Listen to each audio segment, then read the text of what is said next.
Hi, Prof. Riff. Guys, this is Prof. Reevany Bustami, one of the professor from CENPRIS USM. And I've been with him for the past 6 years. And finally, Alhamdulillah, I finished my PhD. Sure, there's a lot of things that professor can share to our friends in Jakarta, in Indonesia.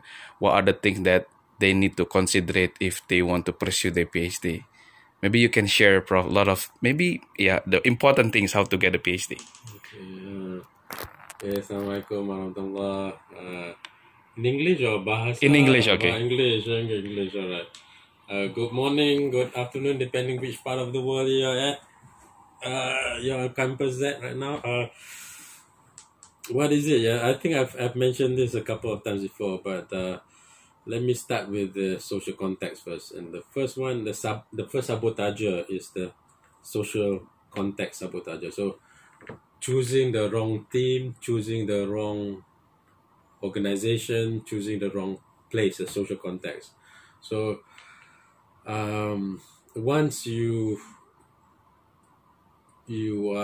enter the wrong team, then you get stuck with the wrong team. So I think I mentioned this last time before when Taufan asked me. So one of the most important things in choosing a successful plan for PhD is to choose a winning team, the team that produces results, the team that produces graduates. So you want to look at that track record. It's important, right?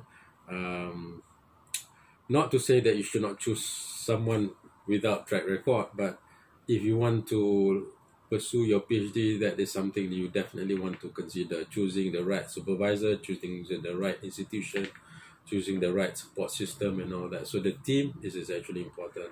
So the team sometimes is also the community, sometimes it's also having the right support system, right? So that is choosing the right team is important. So the first sabotager is you enter Social context. social context that doesn't help. It's not supportive, and PhD is a lonely process. Most of the time, it's a lonely process because you are the only one who knows what you're doing. You're the only one that is pursuing this path.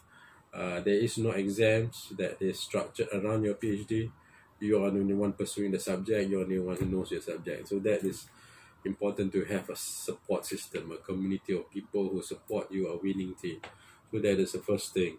I think the second thing is to decide on the topic. The topic can be general, but more important part of the topic is the research questions.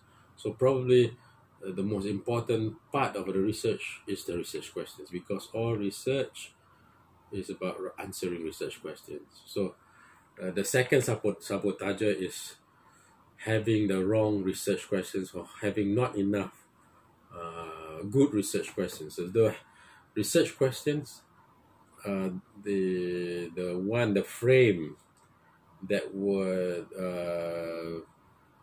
would be the one that give structure to your thesis, that would give direction to your data collection and all that. So what makes good research question?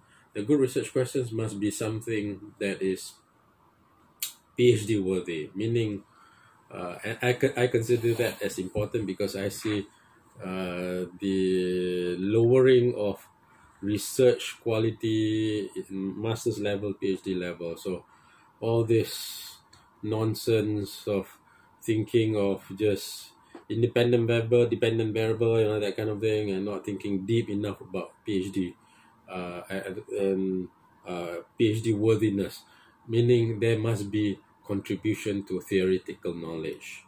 I consider that very important in social sciences.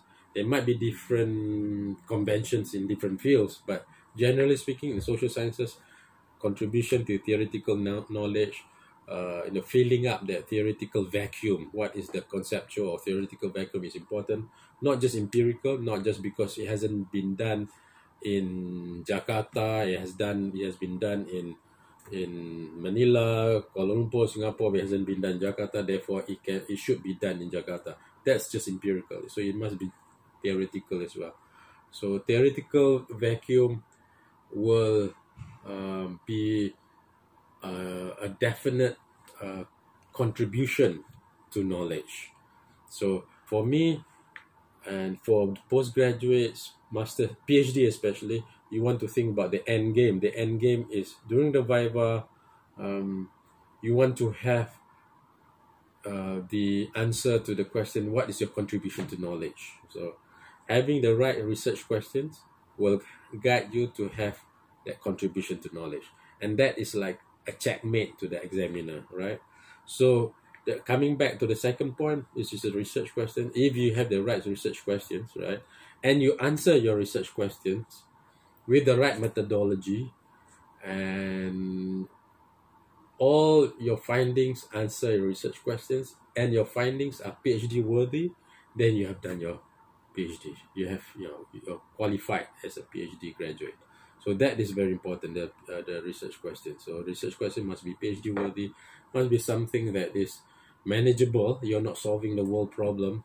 There must be a beginning and the end, right? You cannot have a research question that you are not sure how to methodologically obtain the findings, right? So I often ask, who are you going to ask? Where are you going to get the data from the research question?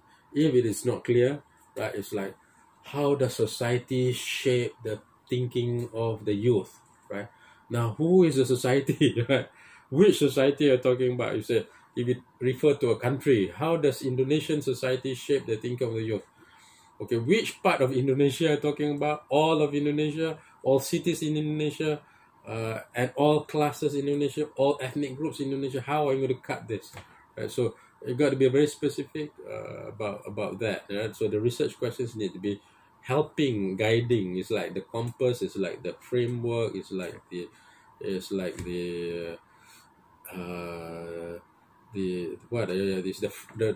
the one that gives direction to the whole thesis, right? So that's the second one. The third one is probably when it comes to methodology, right? Is data collection. So it's good to have great research questions, but you cannot access the data, right? The data is so secretive, or data is so hard to obtain. The organizations is hard to penetrate. Then you're stuck with 2 or 3 sources of data that is not sufficient, right? To actually answer the research question, or to sufficiently answer a research question with the right level of quality. So the access to data is probably the third sabotage, or third block to writing PhD. So data collection, the other part of data collection, and I do this with all my postgraduate students. They're all, alhamdulillah, thank God, they all graduate with 100%. 100% of them have graduated with masters or PhDs, right?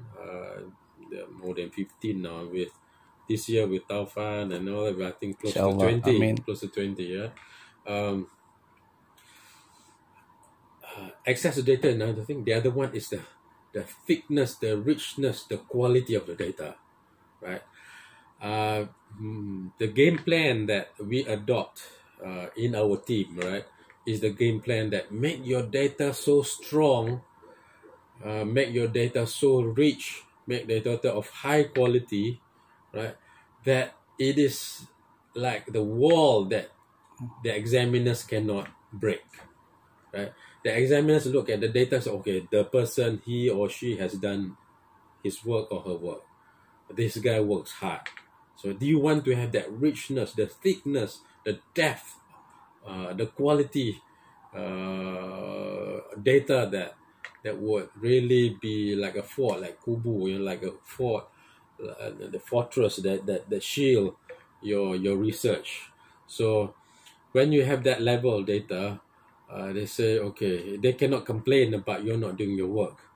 And the other part of having that richness of data is that you can extract more depth from your findings.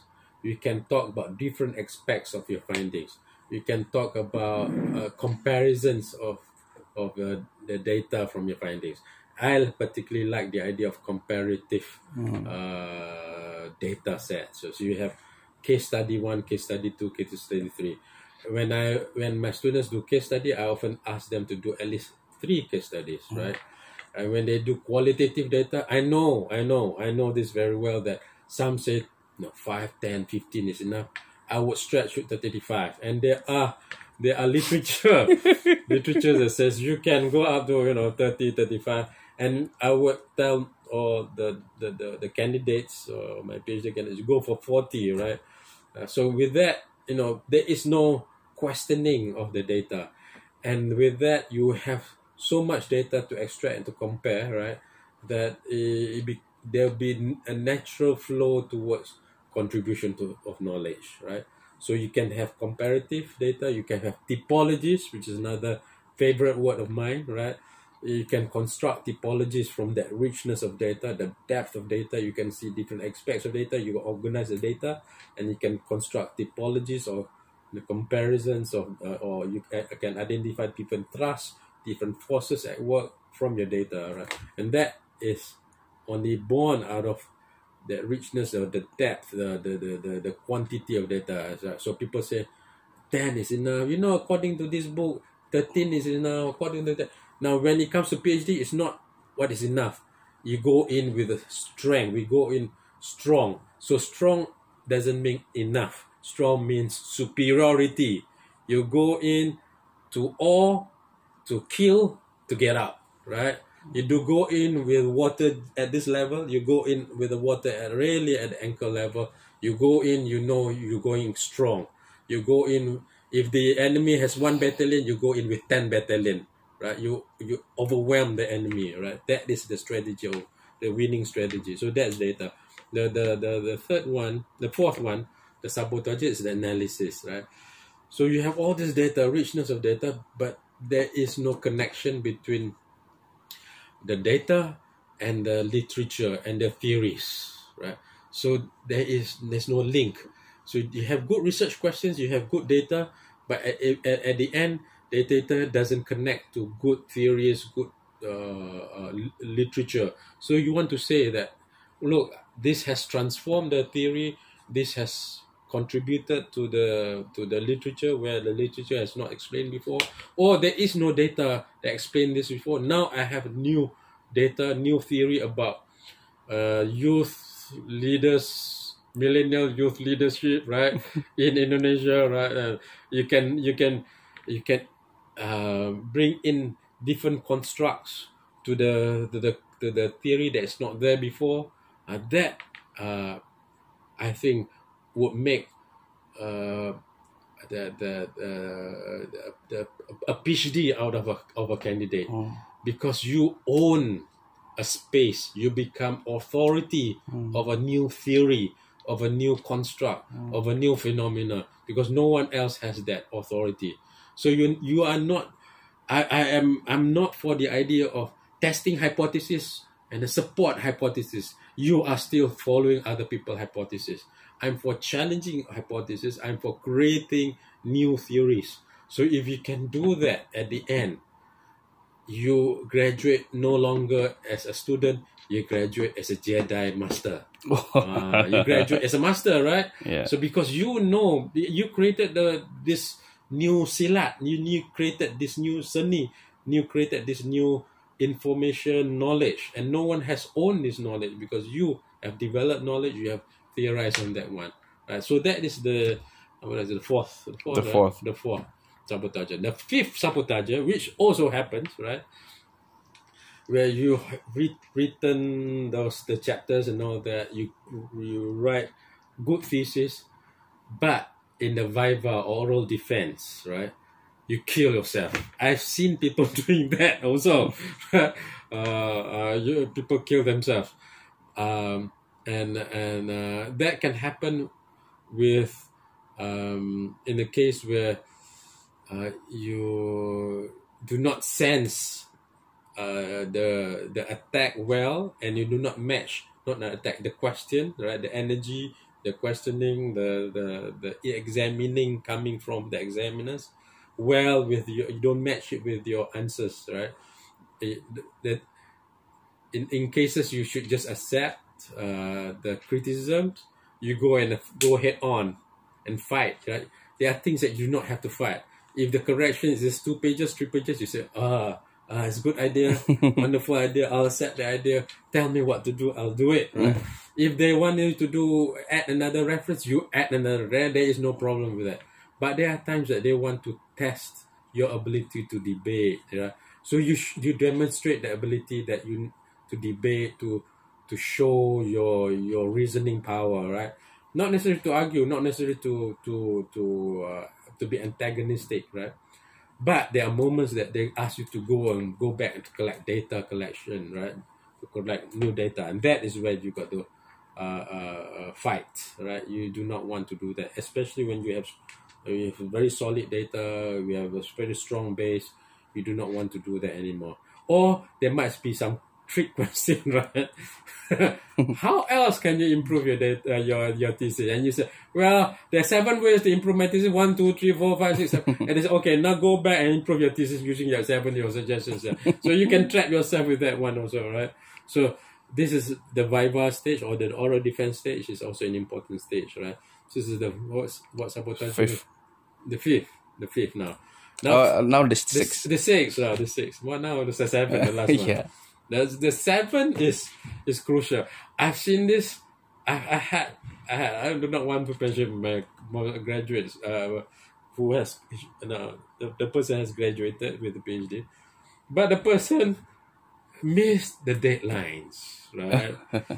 They miss the deadlines for submission of thesis, miss the deadline for submission, notice of submission, miss the deadline for correction, keep on missing deadlines, right? They're only so far that the institution, the team can help to extend the deadline, right? So make sure that deadlines are met well before the required date, right? So you should plan way ahead, not just in time management kind of thing, right? Like trying to do fast and furious with your PhD. No, this is not the time to do racing. This is when you plan your long-term marathon, you complete it ahead of time, not on time, ahead of time, right? And that goes with the submission of the thesis, submission of forms, whatever submission, there's deadline, follow the deadline, work ahead, right? And I've seen there are cases where extension, then we have to write an appeal letter to extend the deadline, and then pass the deadline again, pass the deadline for correction, and pass the deadline for submission, and pass the deadline to send. I mean, it's terrible, and it gives a person heart attack, and it requires approval from the top. So that can be a small thing, but that small thing can also be detrimental, because deadlines are important, right? So that is the general sabotages, right? So you always said about you have to loyal with the process, because everything is not going smoothly as we think, as we plan. Yeah. So maybe you can share few points that may cause that people fail in terms not technical, but in other things. Okay, very very good point, Dovan. I think I think I'll mention another 3 points, which is not sabotages, right? 3 important points is this. One has to do with skills, the other one has to do with relationship, the third one is writing. PhD is about, if I were to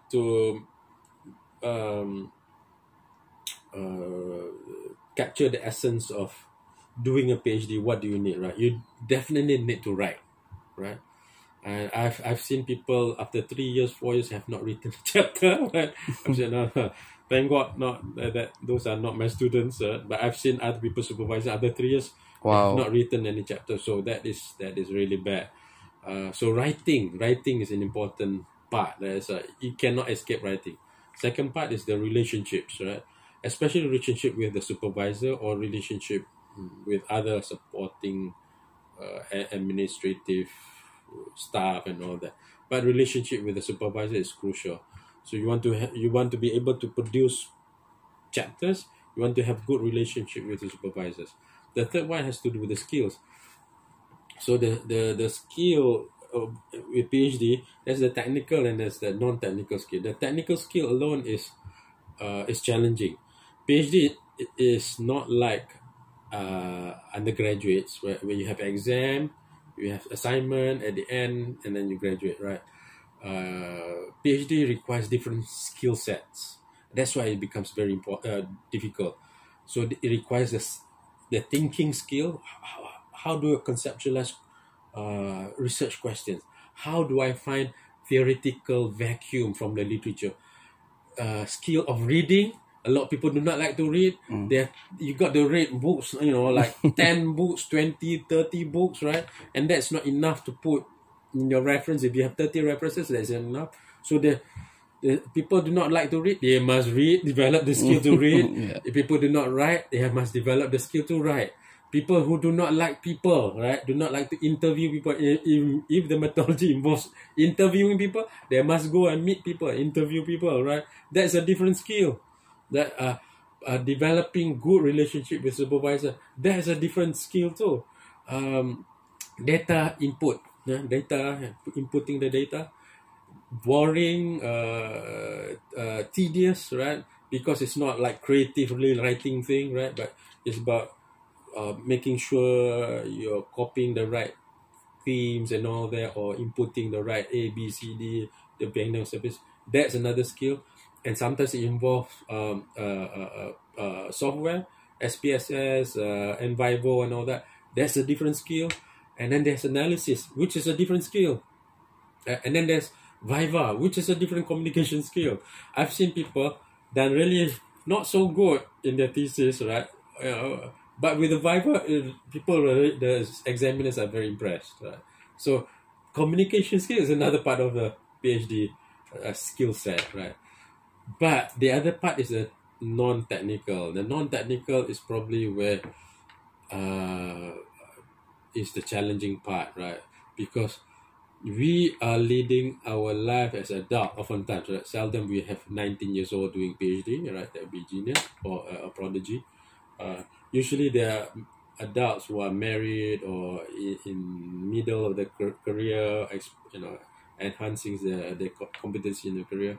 So there are different issues. There's family issues, the financial issues, health issues, and usually there are more than one issue in the same time, right? So when it comes to finances, we have scholarship, we have money. Be smart, learn from the rich. The rich buy luxury last. So enjoy yourself last, right? Don't enjoy too much early on, right? If you have money, keep the half, 1/4, or whatever amount of money at the end, so that if anything happens, you can extend the money, if you have scholarships and all that. Family is important because that is hard to advise because different families have different dynamics. You got to support the family. You get to get the family to support you as well. Health, right?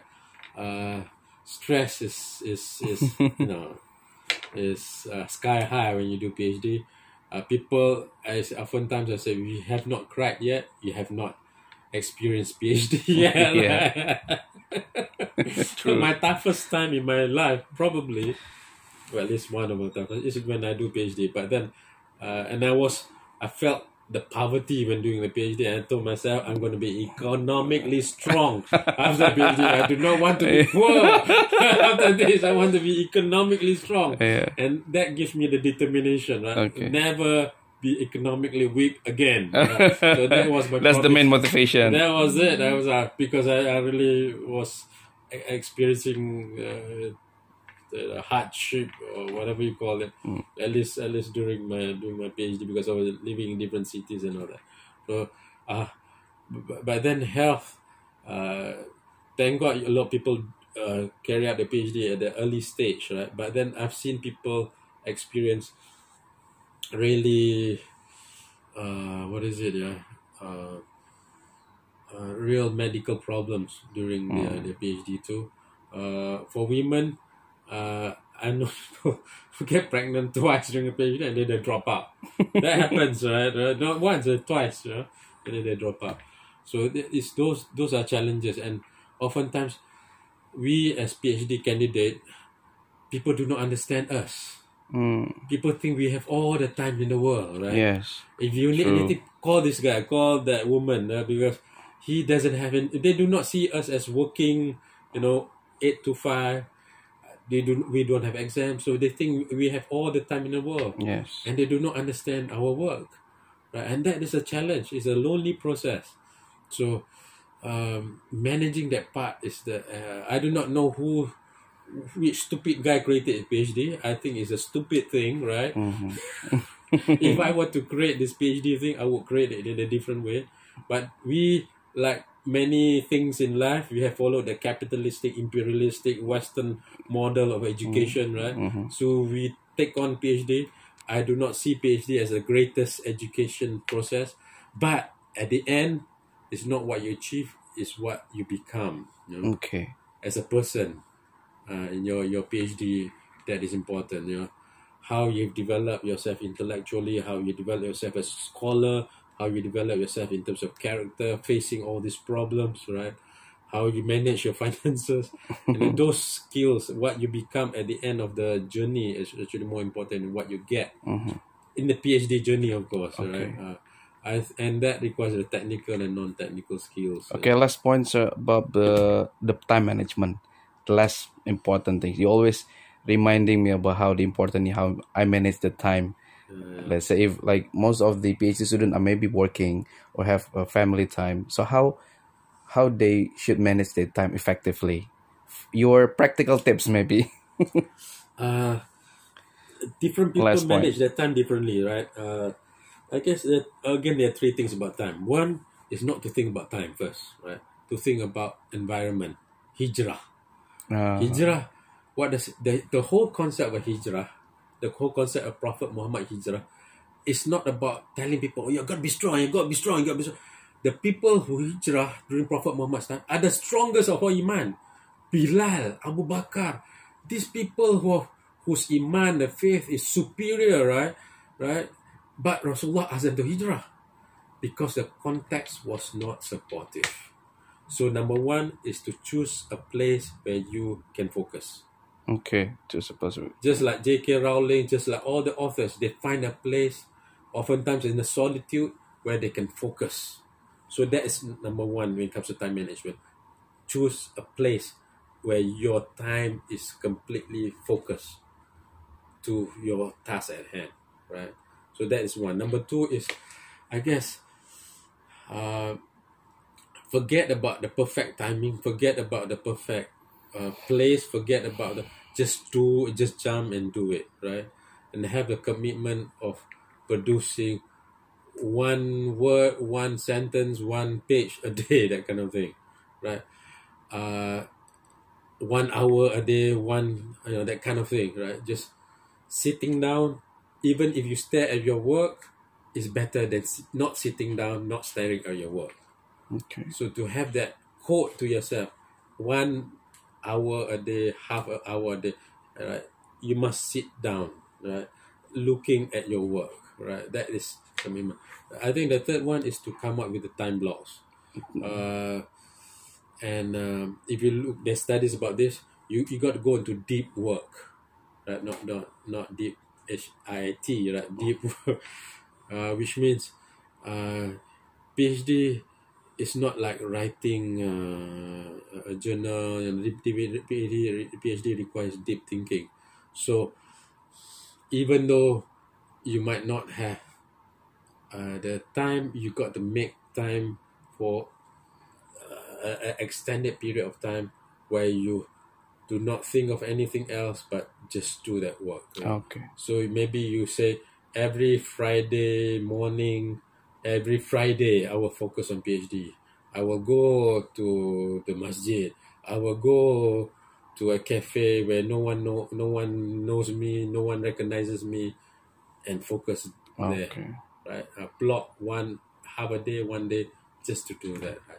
But go parallel. Go parallel. Don't wait for the perfect day to do it. Do it every day. but also choose a perfect time. Okay. So otherwise, you think about perfect plan, perfect place, perfect time, and it never happens. It never happens. All right. So those are, I guess. Okay. And of course, last but not least, is Allah lah. The God is the most important connection you must have. So Yeah. because your journey is you. Hopefully your supervisor, right, and God. Okay. That you must have. You reduce everything else is you and God. Because some Okay. supervisors do not engage their postgraduates sufficiently, right? I know that happens a lot, right? But if you're in that situation, then you and God. So you got to come very close to God. Sujud lama-lama, doa lama-lama, nangis lama-lama. Okay, thank you so much, Prof. Okay. Alhamdulillah. Assalamualaikum. Waalaikumsalam warahmatullahi wabarakatuh.